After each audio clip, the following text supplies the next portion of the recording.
Assalamualaikum warahmatullahi wabarakatuh. Alhamdulillahirabbil alamin wassalatu wassalamu ala asyrafil anbiya'i wal mursalin wa ala alihi wa sahbihi ajma'in. Farabbi shrah li sadri wa yassir li amri wahlul 'uqdatam min lisani yafqahu qawli. Amma ba'd.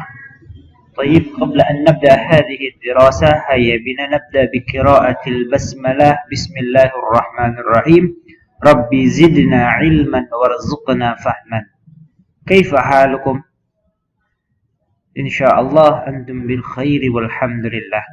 طيب في هذا اليوم المبارك نحن ندرس اللغة العربية للصف الثاني من المدرسة الثانوية الإسلامية لقسم العلوم الدينية تحت الموضوع يعني الخبر مقدم والمبتدأ والمؤخر.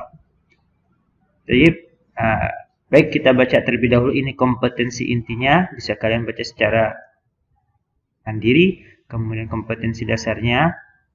Nah, selanjutnya tujuan pembelajarannya yaitu mengidentifikasi bentuk dan fungsi dari susunan gramatikal khabar muqaddam dan mubtada muakhar, membedakan bentuk dan fungsi khabar muqaddam, memilih bentuk, kemudian membuat kalimat sederhana berdasarkan susunan gramatikal khabar muqaddam dan mubtada muakhar. Baik, nastamir, kita lanjut. Sebelum kita masuk ke dalam khabar muqaddam dan mubtada muakhar, kita sedikit mereview dan mengulas apa itu mubtada dan apa itu khabar. Ta'riful mubtada wal khabar. Al-mubtada huwa ismun marfu' yaqa'u fi awal jumlah. Mubtada adalah isim yang dirafa'kan yang terletak di awal kalimat. Ya, Bapak ulang. Mubtada itu adalah isim marfu' dirafa'kan. Kalau rafa itu identik dengan dhamma atau dhammatain. Yaqa'u fi awal jumlah, terletak di awal kalimat. Jadi ada tiga ciri. Isim dirafa'kan di awal jumlah. Itu mubtada secara umum. Kemudian apa itu khabar? Al-khabar huwa ma yukmalu ma'nal mubtada. Khabar adalah menyempurnakan makna mubtada, arti dari mubtada tersebut. Jadi fungsinya khabar yaitu menjadi penyempurna mubtada. Menjadi kalimat yang tersusun tersebut bisa kita pahami dengan mudah. Tayyib, kita lihat langsung ke dalam contoh. Al-qalam. Al-qalam Bapak kasih dasar biru muda. Nah, biru muda ini mubtada. Mubtada itu biasanya kalau di awal kalimat diawali oleh alif lam, karena mubtada itu tersusun dari isim ma'rifah. Nah, isim ma'rifah itu sudah pernah Bapak bagikan. Ada yang ta'rif bil al, ada yang isim isyarah, isim dhamir, isim mausul, mudhaf ilaih. Nah, itu kalian bisa baca di PDF yang telah Bapak kirimkan sebelumnya. Al-qalamu pulpen, jadidun, baru. Nah, al-qalamu mubtada, ya, pertama dia isimnya isim ma'rifah, kemudian al-qalamu mu, ya, dhammah sudah dirafa'kan, kemudian fi awal jumlah, di awal kalimat. Nah, maka al-qalamu kedudukannya yaitu menjadi mubtada.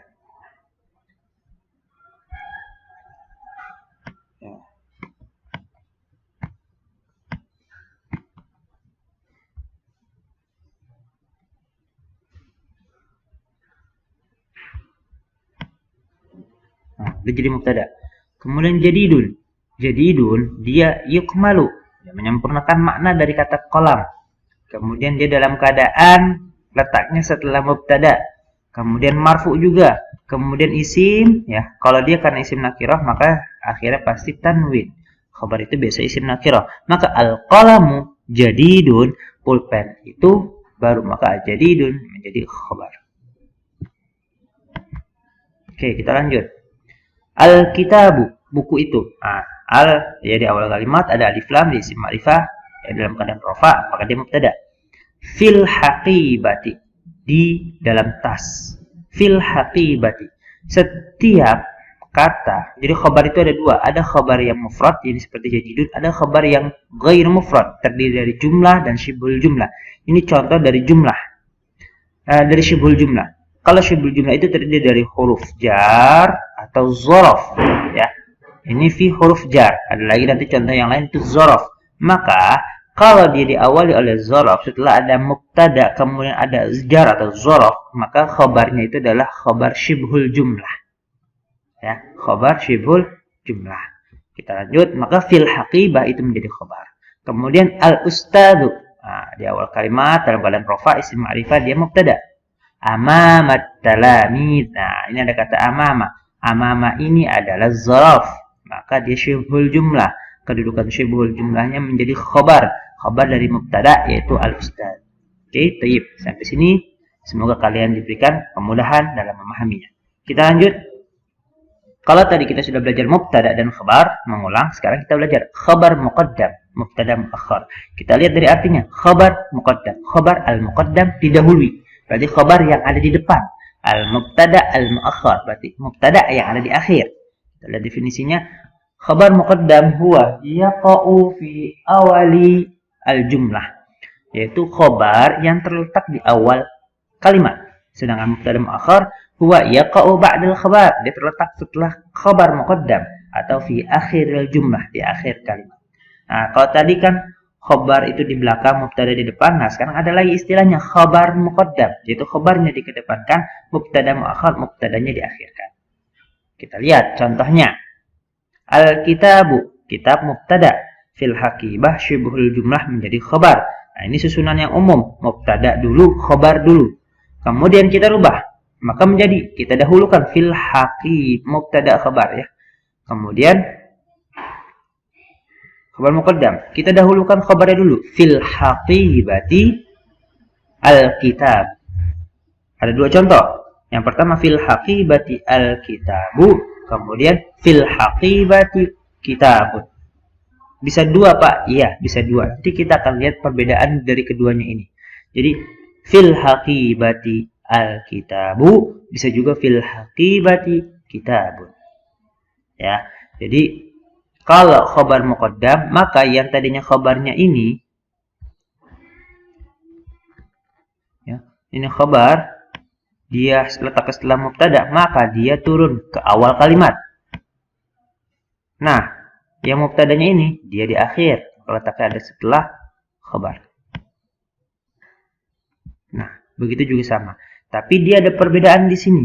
Yang pertama ada al, yang kedua tidak ada al. Kalau yang ada al ini isim ma'rifah. Kalau ada al, kalau tidak ada al, yang ini tidak ada al, maka dia adalah isim nakirah. Kita yang membedakannya. Jadi yang pertama mubtada muakhirnya dalam keadaan isim ma'rifah, yang pertama, yang kedua mubtada khabarnya dalam keadaan isim nakirah. Tayyib, nastamir, kita lanjut. Contoh lain dari khabar muqaddam dan mubtada muakhir. Mamnu'un at-tadkhil, mamnu'un khabar muqaddam, at-tadkhinu mubtada muakhir.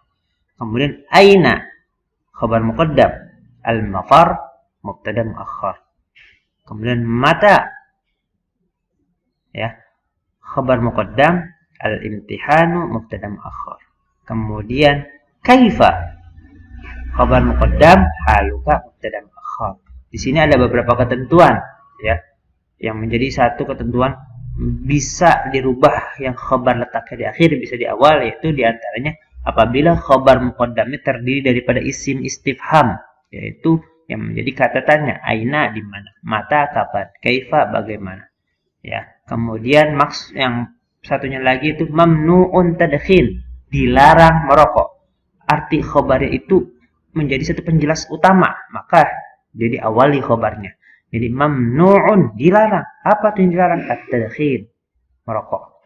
Kalau at-tadkhinu mamnu', merokok itu dilarang, itu belum kuat. Tapi kalau dilarang merokok, maka itu sudah menjadi bentuk khabar muqaddam, mubtada muakhir. Dilarang masuk, nah, mamnu'un ad-dukhul, dan lainnya. Jadi kalau kata penegasan itu menjadi khabar muqaddam, khabarnya di awal.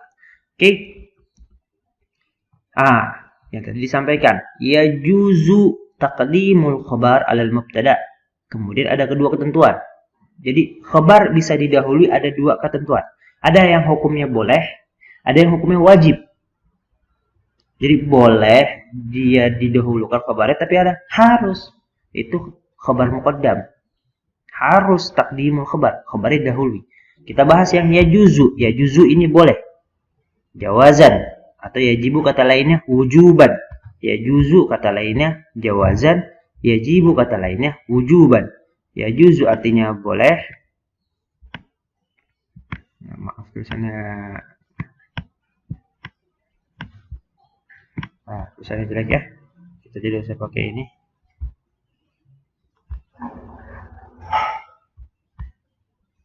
Kemudian yajibu itu artinya wajib atau wujuban.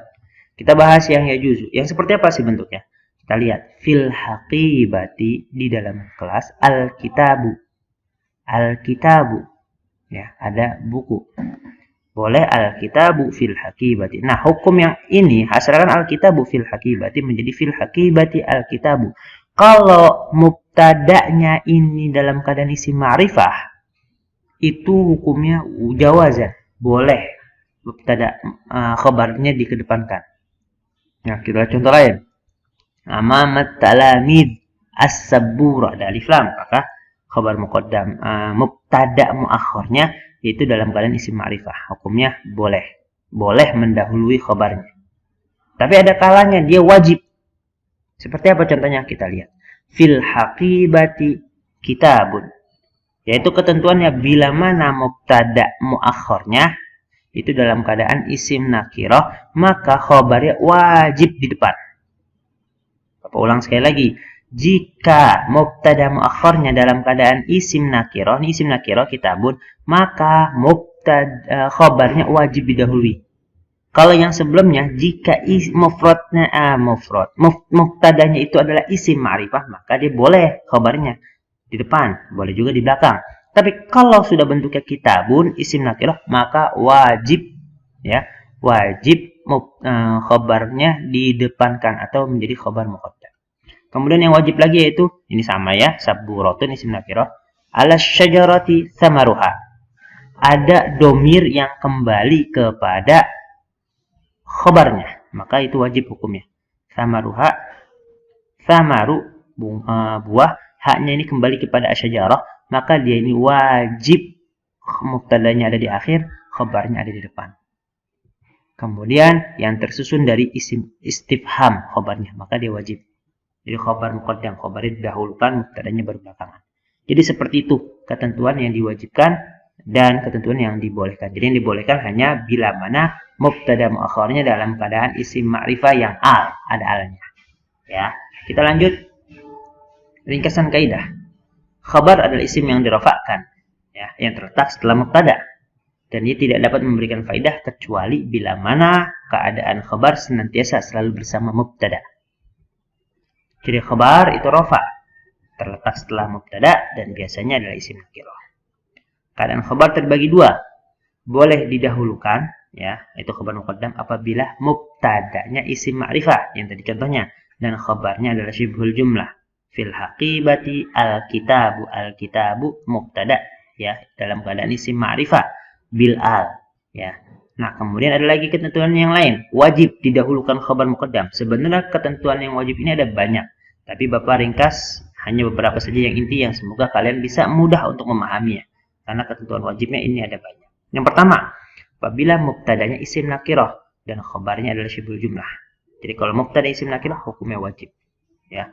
Jika pada mubtadanya terdapat domir yang kembali kepada khabarnya, itu juga. Kemudian khabar berupa kata yang berada di awal kalimat, yaitu terdiri dari isim istifham. Ini contoh yang mubtada isim nakirah, fil haqibati kitabun. Kemudian contoh yang selanjutnya, jika pada mubtada ada domir yang kembali kepada khabar, ala syajarah samaruha. Dan terakhir, khabar berupa kata yang berada di awal kalimat, yaitu terdiri dari isim istifham. Isim istifhamnya mata, maka dia khabarnya wajib didahulukan. Ya, kita lanjut. Contoh i'rab. Amamat talamis as-sabburah. Amamat talamid yaitu zarfun, amama zarfun, khabarun muqaddam, maka dia khabar muqaddam kedudukannya. As-sabburah mubtada muakhar marfu'un dirafa'kan bid-dhammah dengan dhammah. Contoh lain, ala syajarah samaruha. Ala syajarah jar wa majrur, ya. Kemudian kedudukannya khabarun muqaddam, jadi khabar muqaddam. Samaruha mubtada'un muakhar, mubtada yang diakhirkan, marfu'un bid-dhammah. Samaru urutnya marfu' dhammah. Wal ha-nya itu dhamirun muttasil, dhamir yang bersambung bil mubtada dengan mubtada, ya'udu 'alal khabar yang kembali kepada khabar wa huwa asy-syajarah, yaitu kata asy-syajarah. Ini contoh singkat dari i'rab, yaitu mengetahui struktur kedudukan dari dalam satu kalimat. Kita lanjut. Nah, sekarang Bapak minta kepada kalian untuk latihan mencari dan membedakan kalimat mubtada plus khabar dan khabar muqaddam plus mubtada muakhar. Maka mana di sini yang mubtada khabar dan mana yang khabar muqaddam dan mubtada muakhar. Silakan cari dan ditulis di buku tulis kalian. Kemudian tugas selanjutnya lagi, kalian diminta untuk membuat kalimat mubtada plus khabar dan khabar muqaddam dengan kata yang sudah ditentukan. Contoh, al-qalamu alal kitab, alal kitabi qalamun. Al-quratu fil maidan, dirubah menjadi khabar muqaddam mubtada muakhar gimana? Kemudian tahta, udah ada kata tahtanya, maka susun dari mubtadanya dulu, kemudian setelah tahta apa? Selanjutnya dirubah menjadi khabar muqaddam mubtada muakhar. Kemudian amama, ada kata amama, disusun terlebih dahulu. Kemudian waro'a, waro'anya ini sudah menjadi susunan khabar muqaddam. Maka setelah jadi, kamu rubah menjadi mubtada muakhar. Ingat, kalau menjadi mubtada plus khabar. Ya, jika untuk selanjutnya, bila mana ada yang ingin ditanyakan, silakan ditanyakan. Kita diskusikan, bisa di kolom e-learning, atau bisa langsung menghubungi Bapak via WA, atau via komen di YouTube di bawah ini. Ya, mungkin ini saja yang bisa Bapak sampaikan. Kurang lebihnya mohon dibukakan pintu maaf yang sebesar-besarnya. Wal afu minkum. Alhamdulillah, alhamdulillah rabbil alamin. Wassalamualaikum warahmatullahi wabarakatuh.